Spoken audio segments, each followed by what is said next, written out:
If you study Viking movement across Europe long enough, one problem keeps appearing between the lines of every saga, raid and migration: water.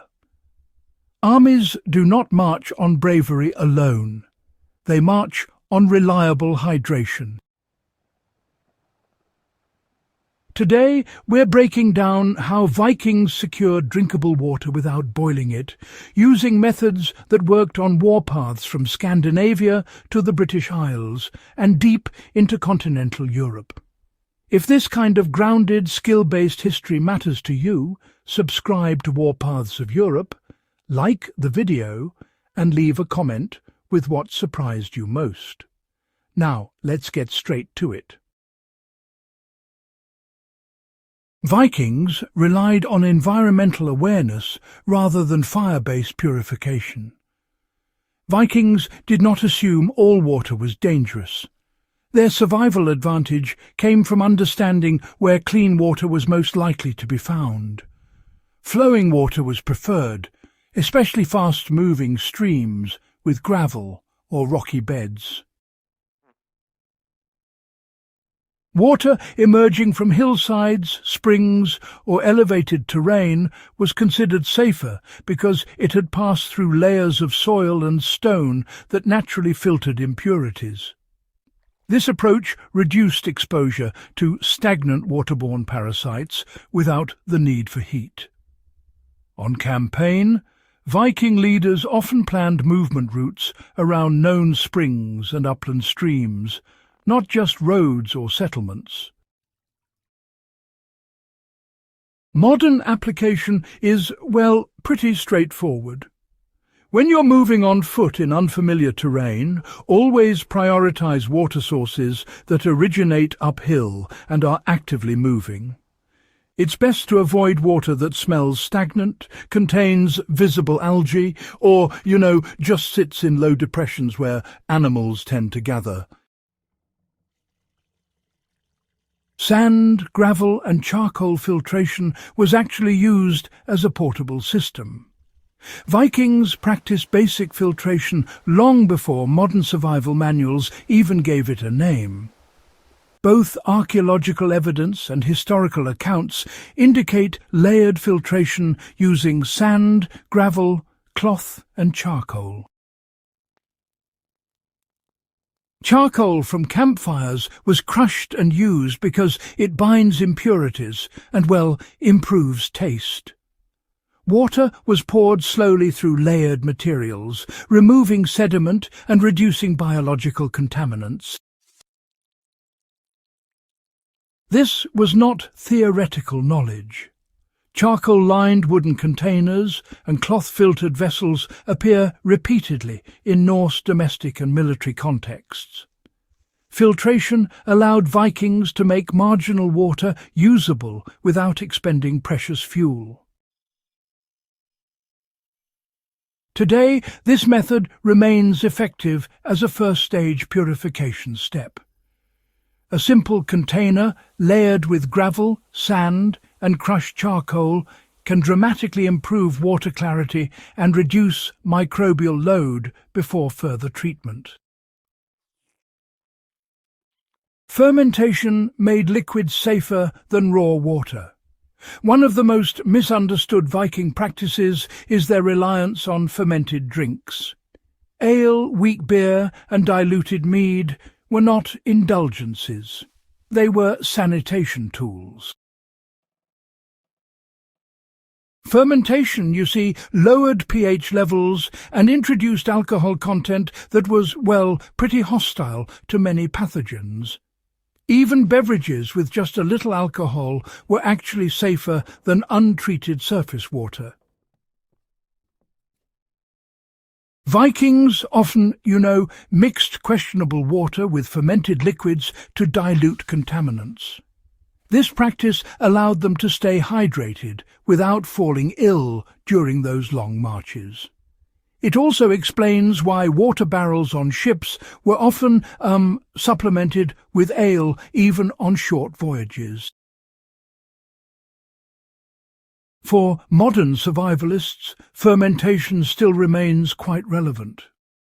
Low-alcohol fermented drinks made with wild yeast can, in fact, provide hydration while reducing bacterial risk when water quality is, well, uncertain. Wood, resin and metal containers, they really did limit contamination. The choice of container actually mattered quite a bit. Vikings, for instance, favoured wooden vessels that were treated with resin, pitch, or even natural oils. These special coatings sealed up the pores, slowed bacterial growth, and, well, they reduced contamination from outside sources. Bronze and iron containers were also used, and, interestingly enough, oligodynamic effects from metals likely inhibited microbial growth. Water storage was not just a passive thing.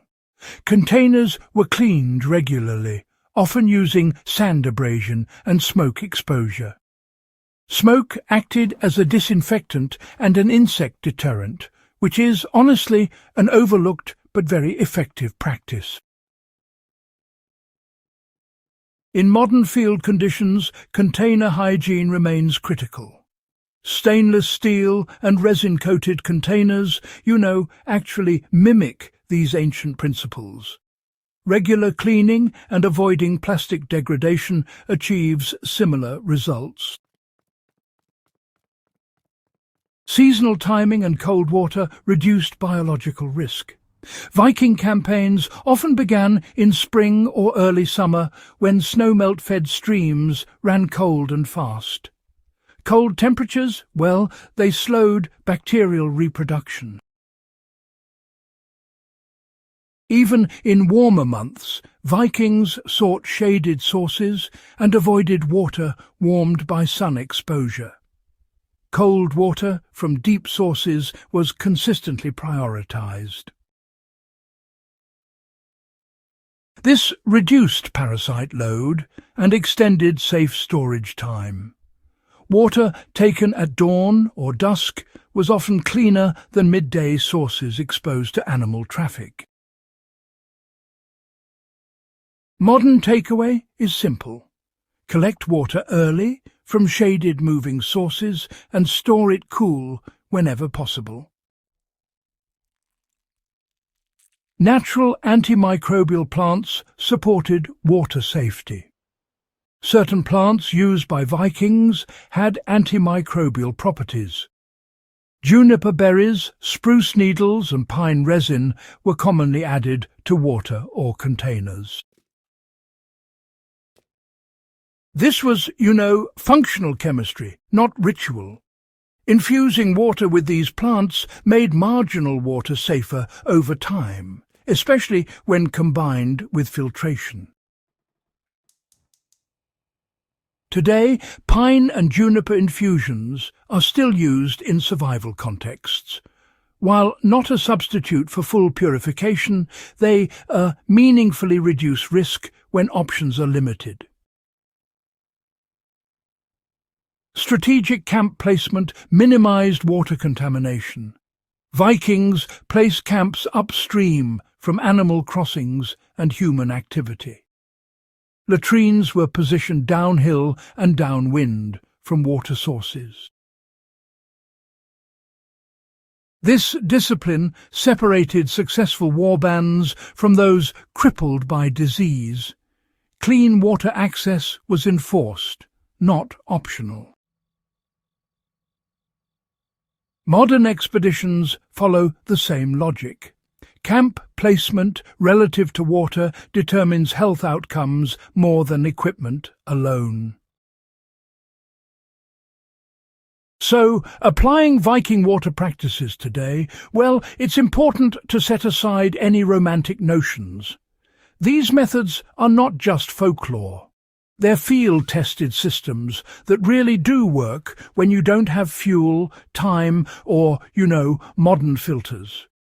Filtration, fermentation, container hygiene, plant infusion, and environmental awareness. These all come together as a kind of layered defense. No single method was ever trusted on its own. That redundancy, honestly, is the real lesson the Vikings have left behind for us. If you walk historic routes, do reenactments, or practice wilderness travel, you'll find these techniques are still absolutely applicable. They require knowledge, not technology. If this guide has added value to your understanding of Viking survival logistics, please subscribe to Warpaths of Europe, like the video, and share it with someone who takes history seriously. Leave a comment with which method you plan to test first. This channel exists to preserve practical history that, well, still works, and your support keeps that mission alive.